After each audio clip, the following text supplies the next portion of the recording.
ॐ भूर्भुवः स्वः तत्सवितुर्वरेण्यं भर्गो देवस्य धीमहि धियो यो नः प्रचोदयात्।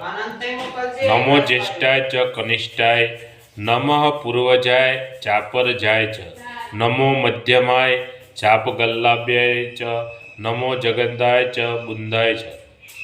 ऊंच नीच नाना मोटा बधा परस्पर मळती वखते नमस्ते कहीने एकबीजानो आदर अने अभिवादन करता रहीए।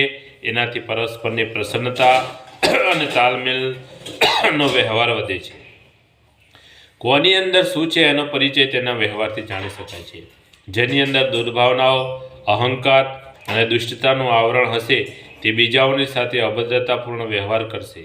तेनी वाणीमां कर्कशता अने असभ्यता टपकशे। ते बीजाओ साथे एवी रीते बोलशे जेमांथी तेने नीचा देखाडवानो, छीडववानो, तिरस्कृत करवानो अने मूर्ख सिद्ध करवानो भाव टपके छे। आवा लोको कोईना पर पोतानी मोटाईनी छाप पाडी नथी सकता। उल्टा तेओ द्रोणास्पद अने द्वेषना भागीदार बनता जाय छे। कटु वचन मर्मभेदी होय छे।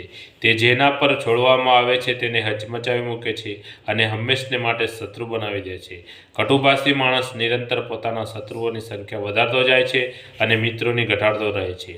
આપણે સંસારમાં રહેવાનું છે, તેથી યોગ્ય વ્યવહાર કરતાં પણ શીખવું જોઈએ। શ્રેષ્ઠ, ઉદાર અને સજ્જન પ્રકૃતિના મનુષ્યો હંમેશા બીજાઓનો આદર કરે છે, દરેકને સન્માન આપે છે અને મીઠાશભર્યા શબ્દો બોલે છે। સજ્જનતાથી આપણે બીજાઓનો આદર મેળવી શકીએ છીએ, તેમને આપણા બનાવી શકીએ છીએ અને આવા જ શિષ્ટ વ્યવહારની આશા પણ રાખી શકીએ છીએ। સજ્જનતામાં જ મનુષ્યની मोटाई रहेली छे अने तेनुं प्रमाण मीठा वचन अने शिष्ट व्यवहारथी ज मळी शके छे। मानवतानुं बीजुं नाम ज सज्जनता छे। जेनामां सज्जनता नथी तेने नर पशु ज कहेवो पड़शे। सज्जनतानो प्रारंभ मधुर भाषण अने विनम्र तथा शिष्ट व्यवहारथी थाय छे। नाना मोटा, ऊंच नीच बधानी साथे शिष्ट व्यवहार करवो जोईए। ज्यारे पण कोईने मळीए अथवा कोई आपणने मळे त्यारे प्रसन्नता व्यक्त करीने हसीने तेनुं अभिवादन करवुं जोईए। योग्य अभिवादन करवुं ते सामान्य शिष्टाचारनुं अंग छे। बंने हाथ जोड़ीने हृदय साथे राखवा तथा माथुं नमावीने नमस्ते करवाथी जो ए जाहेर थाय छे के आपणे मन, बुद्धि अने हृदयथी तेमनुं अभिवादन करी रह्या छीए। ए प्रमाणे परस्पर प्रेम, विश्वास अने आत्मीयताने वृद्धि थाय छे।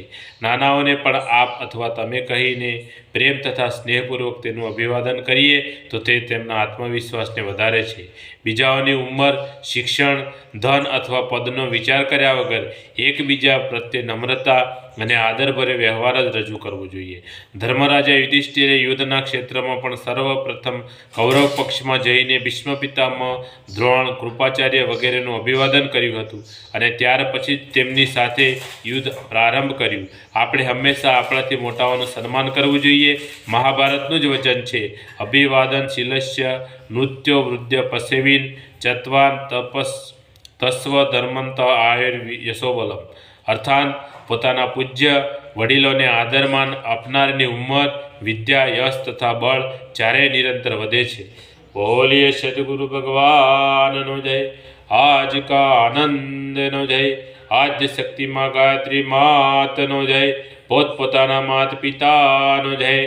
कुलदेवी मातनो जय। ओम गम गणपते नमः। पार्वती पतये हर हर महादेव हर।